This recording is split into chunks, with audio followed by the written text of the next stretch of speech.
sheekadu waxay inoo maraysay gabadhii oo maqaayad la keenay kadibna ayadii wiilkii soo fadhiyaan jecel inta dhinta aan loo meeldayn ayaaba meeshan ka socda markaas wuxuu jeclay inuu fiirsado qaabkii uu dhow la cadeynayso iyo quruxdeeda intaba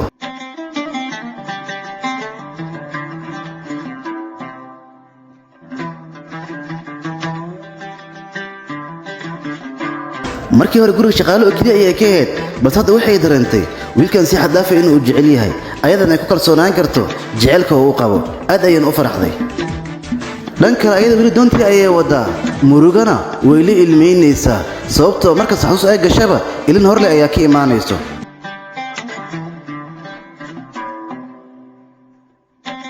asaga la fahantiisa kama marno maalintii ugu dambeysay ayuu soo xasuustay gabadhan oo arko guriga ay dharka dhaqaysay waliba dharkiisa ay dhaqaysay weyn warwaraysay ayadoo faraxsan wax murugna aan haynin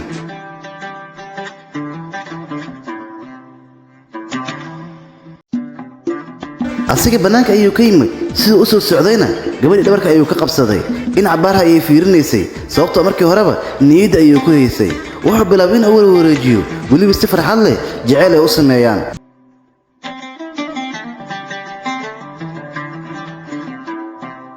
markaas oo xasuus galana asaga intiisu uu ceshinaayo sababtoo garabkiisa ayaa la fadhiyay inay ka muuqato muusan rabin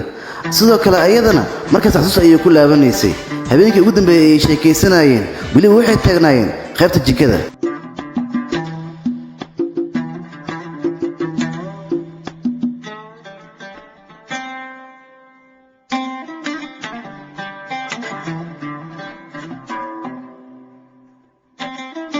in cabaar ah dareen farxayd ayay qaateen laakiin ugu dambeyn waqti ay uga dhammayn oo kale ay u hadashay asagana meesha ayuu ka dhaqaajiyey nasiib darro isla markiiba odayga ayaa gudaha soo galay wax kasta meesha ka dhacayna kor ayuu kala socday madax ayuu ka qabtay naaheedhe darana ay keentay soo maahana shalay waa ku arkayay marka dharka aad warwaraysay wiilkii uu ku xambaarayo weliba kula wareegsanayo adiga shaqaale xun ayaa tahay mana lagu talagelin wiilkii inaad la hadasho gurigii dhaf ayaan ku dhahay soco iga bax intay banaanku ooynaysana oday dharkeeda ayuu u soo aroorinayay ugu dambeynna waa kana korka ugu tuuray ooyintii ooyin ayay ku sii dartay laakiin asaga uma jixin ka baxa guriga soco baadiyaha kiimadana u laabo maalinkaasi u soo baxdayna dib umaysan laaban doonley ayba iska noqotay dhanka kale xaaskiisana markastii u sheekaynaysay laakiin asaga waxaasi maba la soconin geeskii kalena way imaadeen ugu dambeyntii dhanka wadada waxaa ku socday wiil jiis ah kaasoo qabay gabadh doonta wado xaaskiisana ay ahayd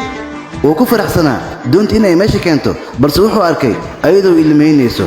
markay soo jeesatayna asaga ayay aragtay markaan waxay bilowday ninkeeda xaggiisa inay u soo cararto si ay u raali geliso wuxuuna u sheegayay lugta inay u fiicnaan rabto mar dhowna doon waditaanka asaga uu ku wareegayo laba dhinac ayaa loo kala jeestay lamaano iyo lamaano ayaa la kala noqday jecel kasta ay soo martayba ninkeeda hadeertaan raalliyo ayay u tahay wayna ku faraxsan tahay hase haatee gadaal ayay soo midhacsatay sidoo kale asagana waa uu dareemay in gadaal la soo fiirinayo ugu dambeyn niyad ahaan ayay ku wada kulmeen labadooda weliba si xad dhaaf ay iskugu soo carareen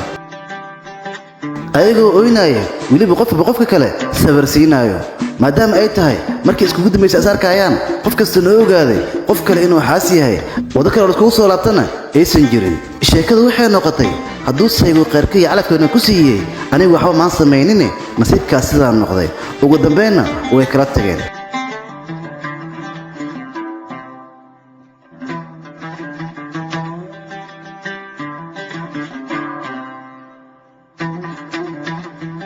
haddaad ka soo tahay sheekooyinka sarxloofna fadlan follow ii soo dheh mahadsanid